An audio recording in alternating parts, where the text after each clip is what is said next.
Hey guys, what's up? Welcome or welcome back to the channel. If you're new here, my name's Zoe and I'm so happy that you clicked on today's video.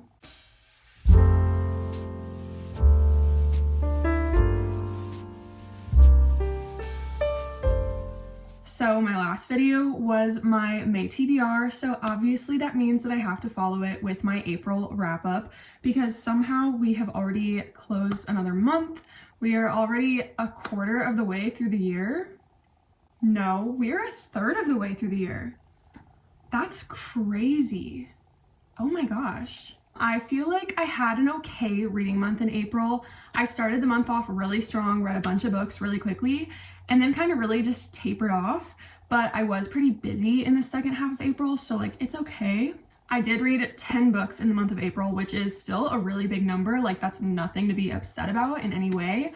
And I'm just really excited to talk to you guys about what they were and what I rated all of them. So let's just get right into it. So let's see, the first book that I read in April was actually finishing the Maybe series by Colleen Hoover, and I read the novella Maybe Not. This kind of follows Bridget and Warren, who were like a secondary couple in the other books, and it's just their story of how they met, how they got together and kind of fell in love.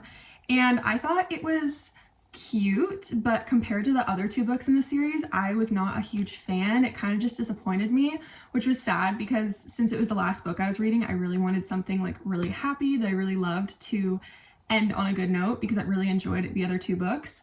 But I ended up giving this one 2.5 stars. It wasn't really something I felt like I needed to read. And like if I could go back, I probably would have just skipped it. The second book I read was an ARC, and I read it so that I could review it just in time for release day, and that was The Soulmate by Sally Hepworth. This was my first Sally Hepworth book, and as I've said before, I'm a pretty big fan of thriller mystery books, so I was really excited about this one. I didn't really know much about it going into it. All I knew was that it was about this family who lived on this house next to this cliff where a bunch of people have died. And I absolutely loved it. I gave it 4 stars. I thought it was so good, like could not put it down, read it in less than 24 hours. Like I was obsessed. And that could be because I haven't read many thriller books lately. So like any of them are gonna impress me pretty easily. But honestly, I don't think that was it. I think that it was just that good of a book. And I'm so happy that I read it and got to review it. I really thoroughly enjoyed that one. Very happy I read it. Then the next book I read was Defend the Dawn by Bridget Kemmerer. This is the sequel to Defy the Night. It's a YA fantasy book. And oh my goodness, this book was so good. It was slightly less interesting than the first book, I would say, because in the beginning of this book, it was a lot of just like meetings and like not super interesting stuff. But once you got to the action, it was so good. I could not put it down. And it ended on the biggest cliffhanger. And now I cannot wait for the third book to come out, which I actually just found out there are not going to be arcs for that one. So I have to wait until next year to read it. And that actually like breaks my heart. Like I don't know how I'm going to wait that long. It's going to be very hard, but this book was incredible. I gave it 4 stars. I thought it was just so good. I am dipping my toes more into fantasy this year, trying to get more into it. And this series was such a great place to start. I absolutely loved it. I would highly recommend it. Then I read a book that was on my 12 books from 12 book besties list for the year, and it is called Starling by Kirsten Cram. This is a book about 2 kids who grow up in less than ideal households. They have some pretty rough family lives, and they meet at school and just quickly become best friends and spend all their time together. And it was this really heartbreaking but beautiful story about life and friendship and just like kind of finding the people that can make life better when it seems like you're at your lowest point. And I just absolutely loved it. The writing was so beautiful. I definitely think it should be a more popular book because I feel like nobody's read it. I read it on Kindle Unlimited and it was just really beautiful. So I gave that one 4 stars as well. And then I got into a horror book that I've been looking forward to for so long. I read How to Sell a Haunted House by Grady Hendrix. And I was fully freaked out by this one, which doesn't always happen, but I went into this one fairly blind. All I knew about it was that the house was going to be haunted. Obviously, based on the title, that's what you would expect. What I did not know, because I didn't look into any of the tropes, was there was a clown trope in this and like doll tropes, which was very scary for me. Those are like the scariest tropes for me when I'm reading, because when I was younger, I read a scary book in like elementary school that centered around dolls coming to life. And ever since then, I have been so scared of dolls. It's like a very irrational fear, but I stay away from dolls. I don't watch anything with like living dolls or read anything with dolls. So this book came as quite a surprise, but honestly, I loved it. And for some people, the clown doll trope thing didn't really work for them. I was reading some reviews and some people were just like, no, I didn't like it, I didn't get it. But for me, it was so good. I was scared, but so obsessed, like could not put the book down. I was just flying through it and I loved it. I will read everything Grady Hendrix writes. Like, he is such a great horror author, and I'm so happy that I got to read this one as soon as I did. So I gave that one 4.5 stars. Then I went into a week of reading romance books. I actually did a vlog on it recently, and the first book I read for it was The Reunion by Kayla Olson. This is about two people who grew up doing a TV show together, and then they haven't seen each other in like 14 years or something, and now the TV show is doing a reboot, and they are reuniting. I thought it was cute. I really enjoyed reading about like the behind the scenes that you get in like the world of television, like how they film the show and how the actors' lives are. But as far as like the romance of it went, I was just like kind of underwhelmed. I didn't really care too much for the characters. Like, I don't know, it was cute, I just didn't really connect to it. I wasn't rooting for anyone. So that one fell a little bit flat for me, and I ended up giving it 3 stars. And then I read one of my new favorite books ever. It's tied for my favorite book of the year, and that is Yours Truly by Abby Jimenez. Oh my gosh, was I so obsessed with this book.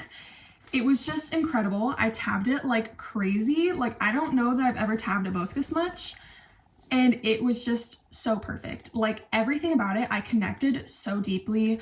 I felt all the emotions. I laughed, I cried, everything. And I read it a few weeks ago now, and I haven't been able to stop thinking about it once. Like, I think about the main couple, Jacob and Bree, every single day, like every day. I cannot stop.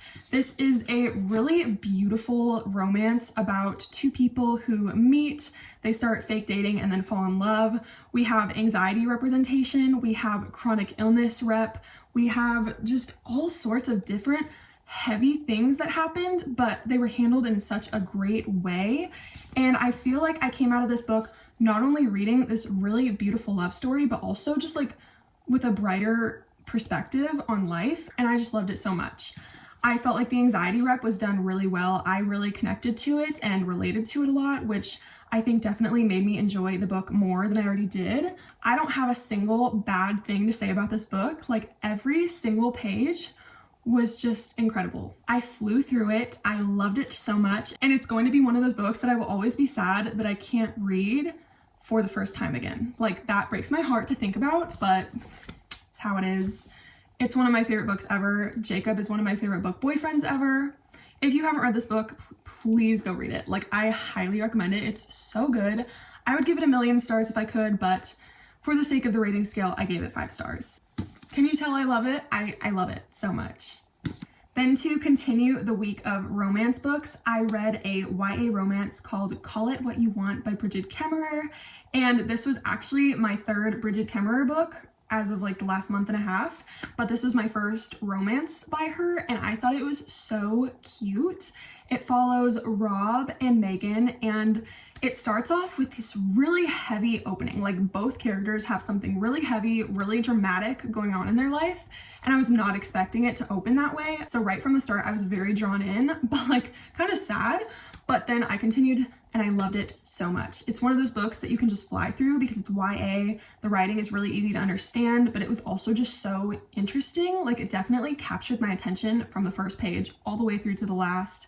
The romance was so adorable. I loved it so much. Like, as far as YA romance goes, it was one of my favorites. Like, I felt like the relationship was just really cute. It was done really well. The only thing I didn't love about it was the end felt really rushed, because the whole book, what it kind of centered around, was built up the entire time, just to be kind of rushed at the very end. I don't know if I'm making any sense, but kind of just, I wish the end had been more fleshed out. But other than the ending, I absolutely loved it, so I gave it 4 stars.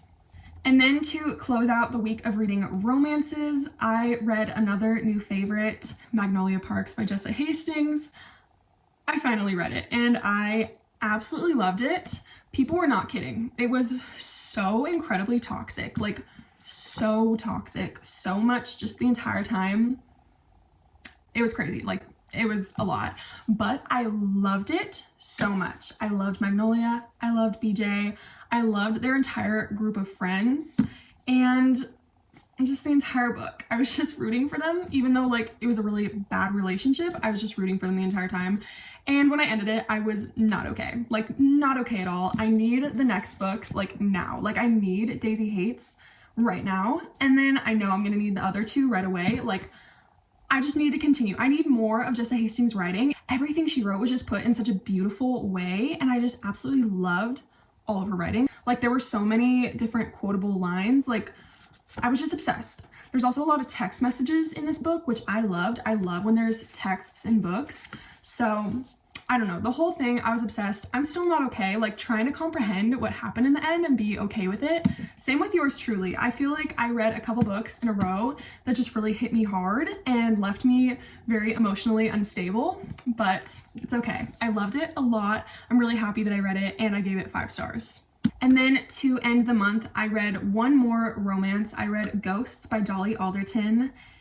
And I just loved it. This book, I haven't heard too much about it. I haven't seen too many people read it, but I borrowed it from the library and I figured if I got around to it, I got around to it. If I didn't, I didn't.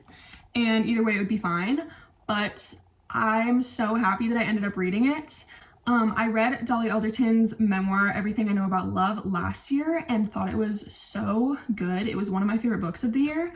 So when I found out she had a fiction book, I was so excited. It follows Nina, a woman in her 30s who has not found the perfect person yet.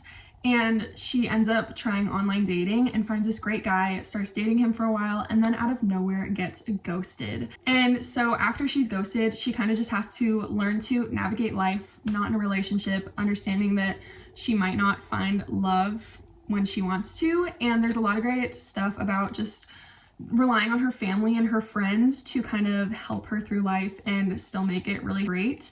And I just thought it was so good. I really enjoyed the writing style. It was obviously the same type of writing style as Everything I Know About Love because it's the same author, but I was just really pleasantly surprised by it. This could be like just me. I don't know if anybody else would see this, but it kind of reminded me of Sally Rooney's writing because it made me think a little bit of when I read Beautiful World, Where Are You?, which was a book that I really loved. So I definitely enjoyed this one. I gave it 4 stars and I would recommend it to others. So those were the 10 books that I read in April. I feel like overall I had a very good reading month. A lot of books that I rated pretty high and I'm just so happy about it. So I'm really excited to see what I end up reading in May and hopefully I'll read just as many great books, if not more. I loved talking about all the books that I read, and as always, I would love to hear if you guys read any great books during the month of April. Also, if you want to like, comment, or subscribe, that would be so helpful. Or if you want to be friends, all of my socials will be linked below. So that was the video. I hope you guys enjoyed it, and I will see you in the next one.